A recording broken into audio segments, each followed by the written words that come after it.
Good afternoon. Good afternoon to all these incredible leaders. I'm so looking forward to our conversation, and this being the first of many. I have talked with my team about how over many, many years, Pastor Brown knows this, I've always relied on our faith leaders to partner with us in the work we do, to help guide the work we do and inform the work we do. And so I'm so excited to see all of you. This is the Vice President of the United States official reception room, and you are among some of the first groups that I have met with in this room. You may see I brought in Frederick Douglass to join me.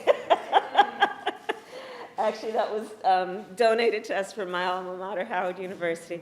But I expect that he would be proud of the work that we will do in this room today and over the coming months and years. So thank you all. I'm honored to have you join us and be here this afternoon. And of course, this is a special time of the year, the holy season for so many. We just celebrated Passover, and of course, Easter is coming, Ramadan.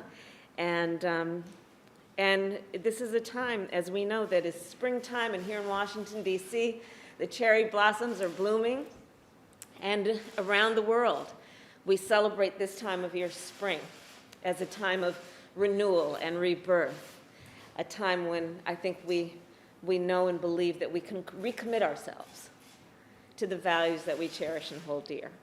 So it's a special time of year, and I want to thank each of you as part of the leadership of our country for, in particular, what you have been doing throughout your lives, but in particular over this last year. This last year, when we look at the incredible loss caused by the pandemic, and it's the loss of life, the loss of jobs, but for so many, the loss of hope. These have been such difficult times, dark times, where I think many, and sometimes even including myself, that have challenged our faith, our belief in what is possible, our question about why is this happening. And you all, throughout this time, have, as you always do, been a source of strength, a source of comfort, a source of counsel. You have worshiped with and held families virtually or in person who have experienced tremendous loss. It is our faith leaders. You have been housing the homeless. You have been feeding the hungry. This is what you do.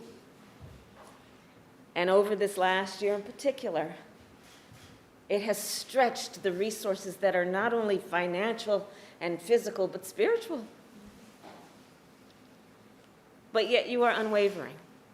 You are unwavering.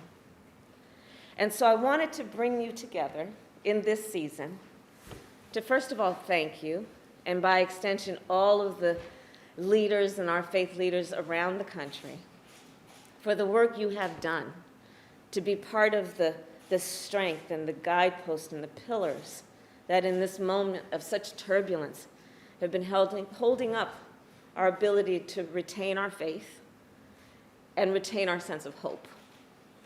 So first, I want to thank you for all of that.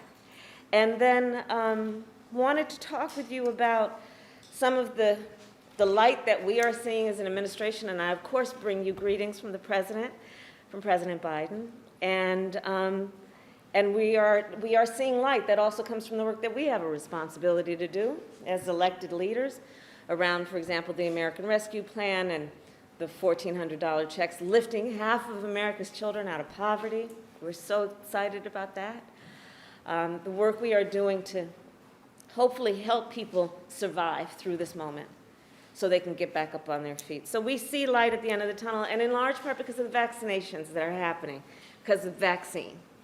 And so I want to talk with you about your thoughts about how we can, and you in particular, as our faith-based leaders, can help us to make sure that everyone, when it is their turn, gets a vaccine.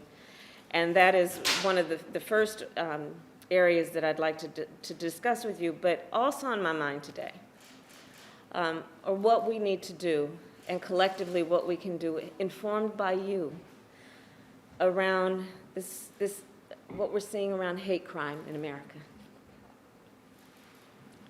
What we are seeing around people turning on each other, treating their fellow human being as the other. And what we have the ability to do to see this moment of crisis in that regard as also an opportunity for coalition building.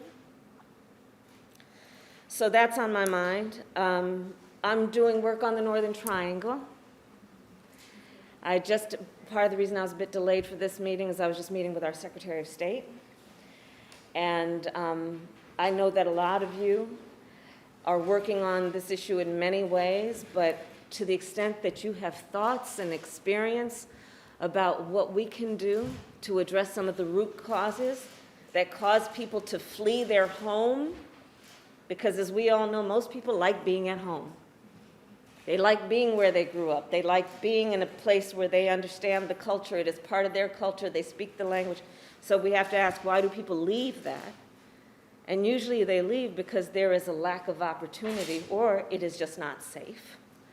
And so my area of focus on the Northern Triangle is to deal with some of those issues.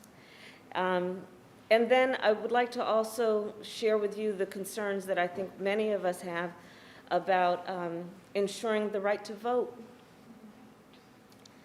and what we can do to talk with folks and remind them of that vote being an expression of their being. It's about validation in so many ways of one's voice and one's self-determination and one's ability to have some influence on what happens to their lives. And then what happens if we deprive people of that power and that ability to express themselves. So these are some of the things I'm thinking about. We can solve them overnight, I'm being facetious. But I'm so happy to see all of you, and it just does my heart and soul well. So thank you. I want to shout out to my pastor, Amos Brown, for joining us. And with that, let's begin our conversation.